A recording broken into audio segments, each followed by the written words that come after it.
What's up, everybody? Welcome into the Real Fantasy Studios. I'm Sebastian Salazar. It is great to have you with us here on CSN as the NFL's Week 4 is upon us, and so is the quarter mark of the fantasy season. So if you're thinking about pulling the trigger on that big trade or cutting that bust you're way overdrafted on, now might be the time to do it. And to that end, our experts are here to help. Kay Adams from the NFL Network joins us. You can follow her on Twitter at HeyKAdams. And of course, Josh Norris does a great job for both NBC Sports and Roto World. Follow him on Twitter as well at Josh Norris. Guys, let's get right to it as we do every week here on Real Fantasy. We start with our quick hits. Trade season upon us in fantasy football, which means everyone is looking to either buy low or sell high. Josh thinks it's time to sell on Matt Forte. And even though Eddie Lacy is on bye this week, Kay Adams is telling you to buy low on the Green Bay back. All right, so let's get to some other names, though, okay? And we'll start with you. Let's say you're searching other rosters for potential trade value, trying to take advantage of those general managers in your league, a little bit of sleep at the wheel. Who are you trying to pick up, Kay? Sebastian, you have to take advantage of guys who are down on their fantasy draft picks, guys who are disappointed so far, and nobody's really done that as well as Jeremy Maclin. A perfect time to buy, just 4 catches for less than 40 yards in week 3, but the secondary of the Chargers is pretty stingy. He had Houston, he had a couple tough matchups, the Jets. You've got dudes like Marvin Jones putting up big numbers. You've got guys like Tyrell Williams putting up numbers out of nowhere that weren't even drafted. You spent a premium on Jeremy Maclin. What's going on? Well, now's the perfect time to go and buy low on him because I'm taking a look at his schedule coming up. He's got the Raiders, the Saints, the Colts, and the Jags. Those touchdowns and those yardage will come because the targets, he's still averaging 10 a game this year. And specifically talking about the Steelers, Kay, they've given up 3 300-yard passers already this season. Obviously, Maclin will get some of those yards this week. Got 2 names for you. The first is Jets wide receiver / tight end / good football player in Quincy Enunwa, seeing the most targets on the Jets so far this season. 60% of his snaps are in the slot. That might even grow this week against Seattle. I think you pick him up in every single league. Second name, LeGarrette Blount, the running back 9 right now for the Patriots. The Patriots are leading on 80% of their offensive plays so far this season. When they're in the lead, LeGarrette Blount is getting the ball and scoring touchdowns. Take prey on those owners that might think this offense might change when Tom Brady gets back. LeGarrette Blount is the lead ball carrier in this backfield. Are you making the assumption or the statement that this offense will not change when Tom Brady comes back? The only way this is going to change is going to set up more scoring positions and scoring points for LeGarrette Blount. I'll give you that. LeGarrette Blount always a threat at the goal line. He will always score touchdowns, Correct.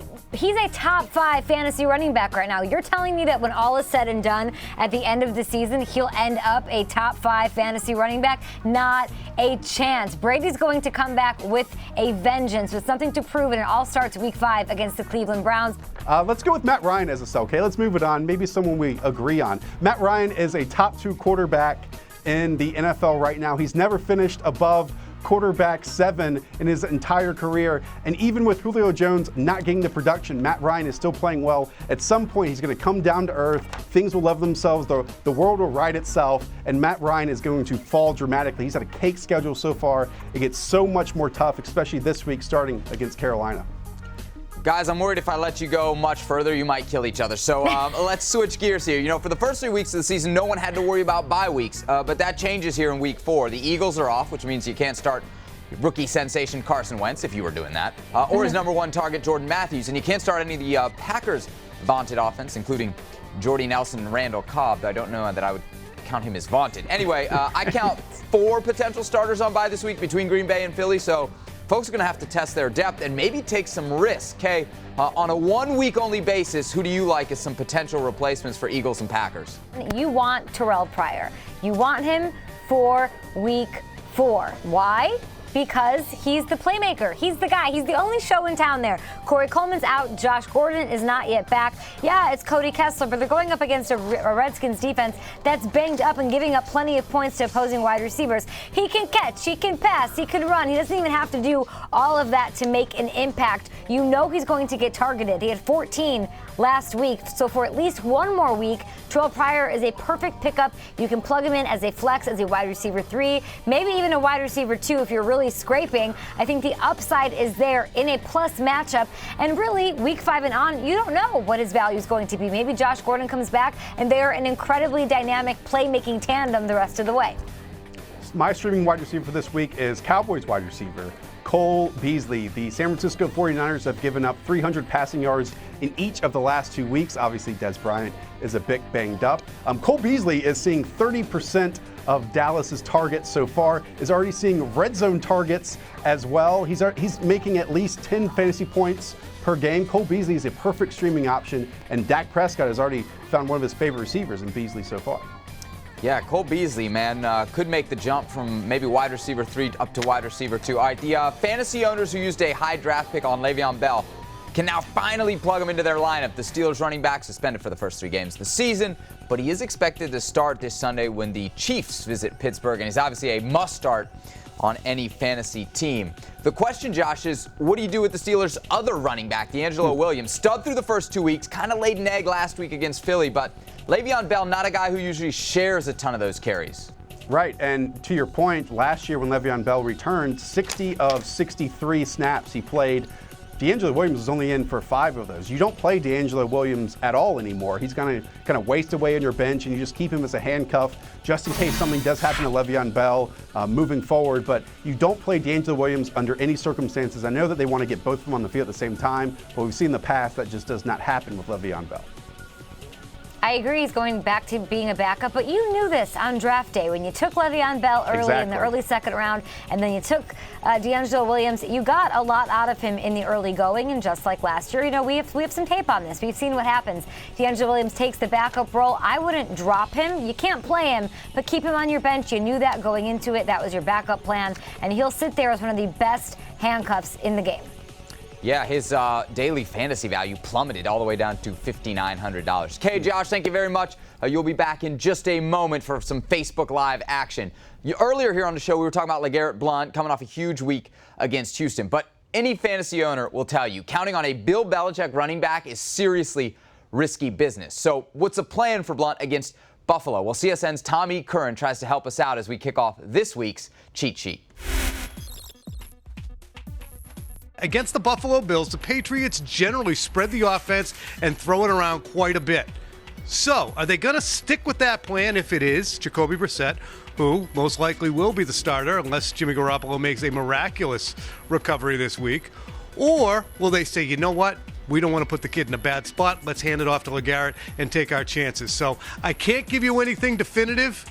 I would say proceed very cautiously with LeGarrette Blount this week, though, because in the past, the Patriots have thrown it quite a bit against Buffalo.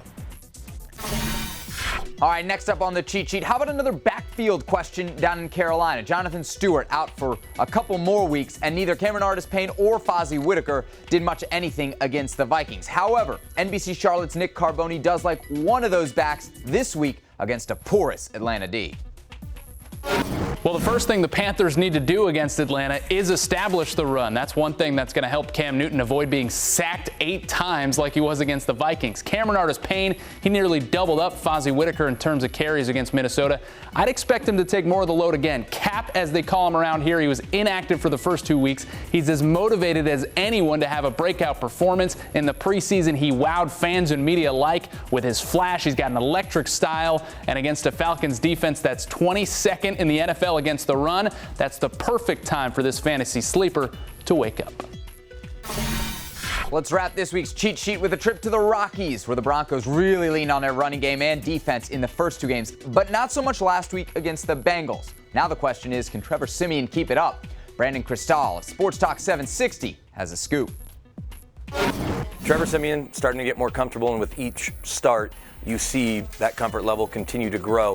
When you talk about 300 yards passing, 4 touchdowns, and the best wide receiver duo in the NFL, there's no reason to think, as this offensive line is starting to gel, develop some chemistry, that this offense won't continue to produce. They're playing against a 27th ranked defense this week against the Bucs. You got the Falcons and Chargers, actually a couple games with the Chargers on the horizon. It seems like all the Broncos skill players, maybe not the tight ends just yet, but definitely the 2 wideouts, and of course C.J. Anderson and now Trevor Siemian are all viable fantasy options. Great stuff from all our insiders across the country. Next up, we take your questions on Facebook Live. Anything from start and sit to potential trades and, of course, those important waiver wire pickups. Plus, our experts will help you fill out your daily fantasy lineup. Josh Norris back on the Matt Stafford Express. Hopefully for Josh, Stafford stays on track this week. Don't go anywhere. We're back in a moment on CSN.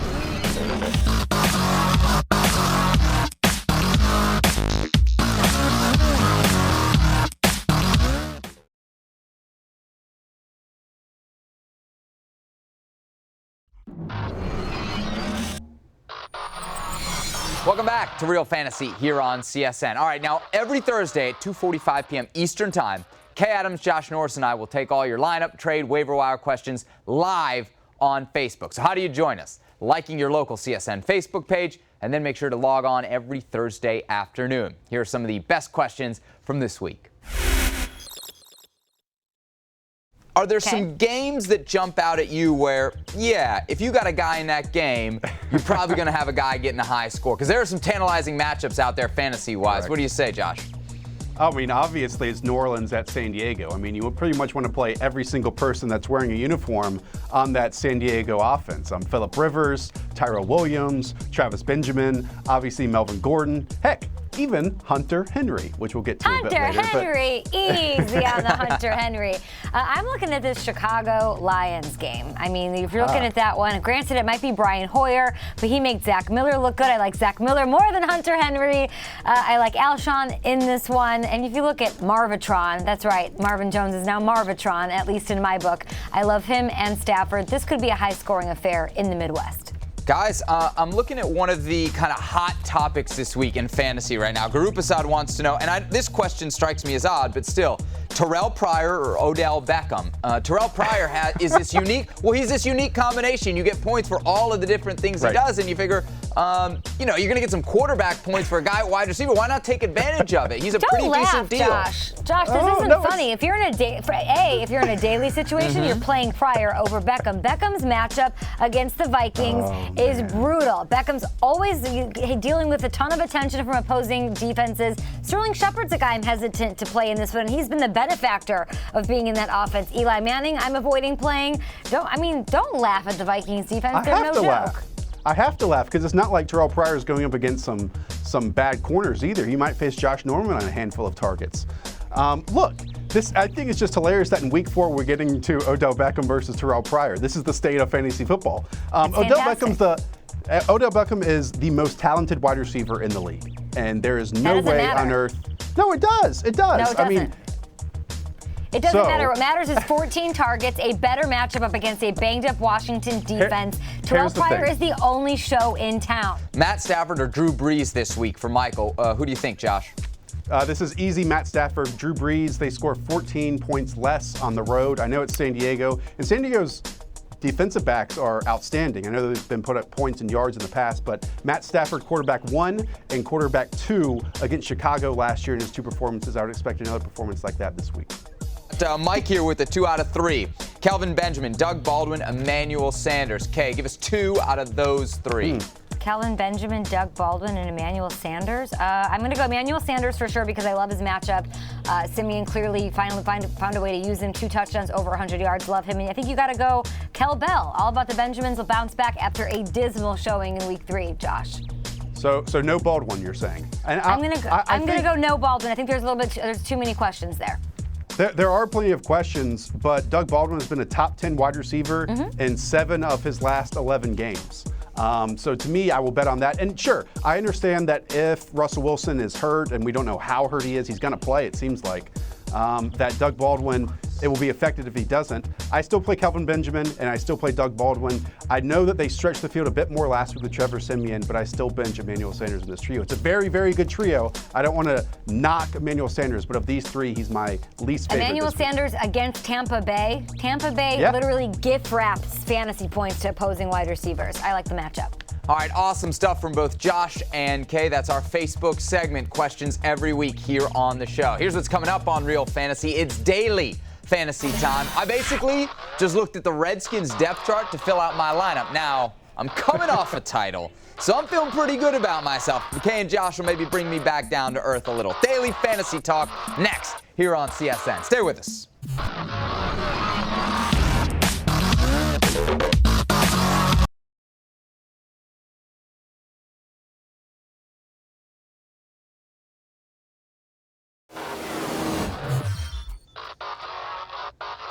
Glad to have you back with us here on Real Fantasy on CSN. This is the part of the show where we lock in on those tough daily choices with our fantasy formula. We check values, matchups, all that good stuff, and we're going to help you put together the best daily team possible here in week 4. But first things first, this show is about accountability, so let's check out last week's results. And the meek have inherited the earth, folks. Another top score for old Coach Salazar, LaShawn McCoy, Melvin Gordon, stacking up for 40 points in my backfield. Woo! Josh Norris, always the bridesmaid, never the bride. Second again. Allen Robinson came through for Josh. Kelvin Benjamin, the big, fat, hairy, ugly, smelly fantasy donut. And my, oh my, what has happened to week 1 winner Kay Adams? Back-to-back weeks in the cellar. Des Bryant couldn't make up for lackluster performances from Jared Cook and C.J. Anderson for Kay. Whoa. Willie Snead did not play. Had he played, that might have been a huge difference maker for me. When we revealed our lineups, we thought he was going to be active. So that saves me, at least for this week. Josh Norris simply has no excuse. Wow. I was going to take Kelvin Benjamin out of my lineups, but you know what? I'll stick with it. Are you guys trying to put an asterisk next to my title?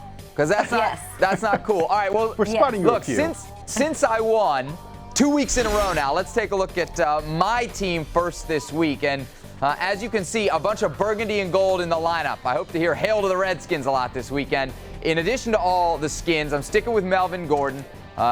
New Orleans can't stop anyone. And after last week's offer, I'm betting that Cam Newton's going to be looking a little bit harder for Kelvin Benjamin this week against a Falcons defense that struggles to defend the pass. All right, as for Josh, he's stacking Matt Stafford, Marvin Jones against the Bears. Lots of money in the backfield. Gordon and David Johnson, and he's trying to fill out his lineup with some bargains like Will Fuller. That's been a favorite of Josh's throughout the season, and Hunter Henry. As for Kay, $8,600 for Drew Brees. She also takes Melvin Gordon. Boy, a very popular choice. And Marvin Jones, throwing Emmanuel Sanders and Mike Wallace at wideout and Zach Miller at tight end. And even though she told you to sell high on LeGarrette Blount, maybe you should wait one more week on that because Kay has him in her backfield. All right, so let's go through these things. Let's start with Josh. You're starting Chargers tight end Hunter Henry. Before I looked him up, I was pretty sure he was like a country singer. Turns out he's not, an NFL tight end. I know you like Henry because he's playing the Saints, but as bad as New Orleans defense is, they've actually given up the 6th fewest points to tight ends this season. Explain that, Josh. Well, I'm going to ask you a question here, Sebastian. They played the Raiders, the Giants, and the Falcons. Name me a tight end on those teams.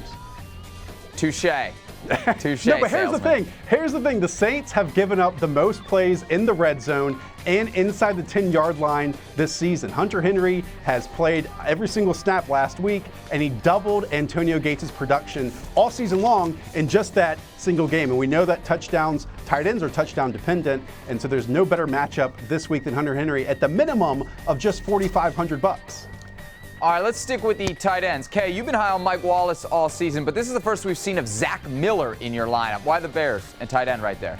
Because Brian Hoyer, low-key, had a great game, and what did he do? Target his security blanket in Zach Miller to the tune of a ton of targets, a ton of catches, and 2 touchdowns. This week they're going up against the Lions. The Lions have given up 5 touchdowns to the tight end spot. Nobody gives up more fantasy points to opposing tight ends through 3 weeks than the Detroit Lions. It's a perfect matchup. Hoyer and him clearly have a rapport. He caught 8 of 9 targets. I love that play. Plenty of upside this week. All right, Kay and Josh give great advice, but I am the 2-time reigning champ on this show, so let's take a look at what I did here. Josh, you always talk about bad football players. I think the Cleveland Browns are a bad football team, and that's why I'm going heavy on the Redskins here. Cleveland against quarterbacks, 9th worst. third worst against receivers, 11th Look at worst these against stats. tight ends, but Jordan Reed is due. I'm telling you, Jordan Reed is due, and Dustin Hopkins can hit it from 75 yards. So I think he'll get some points in this one as well. What do you think about my bold decision to go all in here on the Redskins? I have a bone to pick with you about these Redskins, and not from a fantasy process standpoint, but how the Redskins are kind of managing the red zone. Kirk Cousins' completion percentage in the red zone is 20% worse than the league average, so below average in the area. And I think a big part of it is because Jamison Crowder's getting so many targets in that section of the field. Meanwhile, Jordan Reed is seeing a 10% drop in that area compared to last year. So maybe he gets more, but based on the process, Sebastian, nothing's changing. And Kirk Cousins is still a bad football player in the red zone so far this season. But it's all about the opportunity. Kirk Cousins might be bad, but the Cleveland defense is worse. So you like that opportunity and exploiting it. I wouldn't trust all of these guys. I would stick Jamison Crowder in there. I love him upside cheap on daily fantasy sites, and he's getting a ton of targets, rapport, and opportunity, especially in the red zone there for the Redskins. And other than that, I hope you play all those guys because I need to win this week. I love it. I love it. All right. Speaking of the Redskins, former Skins general manager and first-year fantasy football owner Charlie Cassidy is struggling a little bit. He doesn't have a lot of confidence in much of his roster, including Raiders receiver Michael Crabtree, as Charlie explains in this week's GM Corner. Speaking for myself as a fantasy football owner and player for the first time, it's hard on these things because what they're going to do is try to take away Cooper and feed the ball to Crabtree. But you can go nuts trying to figure these things out every week. Hey, take the guy's season production and just play him. And that's what you do in these kind of situations. So if you like him, play him. He's never going to be the number one guy. So if you have to go to number twos, he's a pretty good number two. All right, our thanks to Charlie. Let's stick with Crabtree here, guys. Raiders in Baltimore this week. Great flex question. K. Adams, who has more points? Crabtree against a very, very tough Ravens D, or Steve Smith Sr. against an Oakland D that's not so tough? This one's easy for me. I love to exploit matchups. You have Steve Smith going up against a defense that's nobody gives up more points to opposing wide receivers. Only 2 wideouts have hit even 5 fantasy points against the Ravens. You got to go Steve Smith. He had 11 targets last week. Well, the Ravens have allowed 2 top 10 wide receivers in the last 2 weeks, but I'm going to go with Steve Smith because the rules and regulations point in that direction. So it's 89, bottom line. Another week, another question about the Falcons' backfield. Both Devontae Freeman and Tevin Coleman put up big numbers last week against the Saints. Different story in Week 4 with the Panthers in town. If you could only start one of those guys, Josh, who would it be? Yeah, Carolina's only allowing 3.5 yards per carry, even factoring in that first game against Denver when C.J. Anderson ran all over him. I think in the passing game will be a bigger exploitation for the Falcons, and that's Devontae Freeman. I'm going to go Tevin Coleman. I like touchdowns. I know they haven't given up a ton, but if you're going big or going home against Carolina, give me Coleman. All right, guys, that's where we got to leave it for this edition of Real Fantasy. Don't forget to join us every Thursday around 2:45 Eastern for Facebook Live. Get your questions into the experts. For K. Adams and Josh Norris, I'm Sebastian Salazar. Thanks for watching, and as always, good luck in Week 4.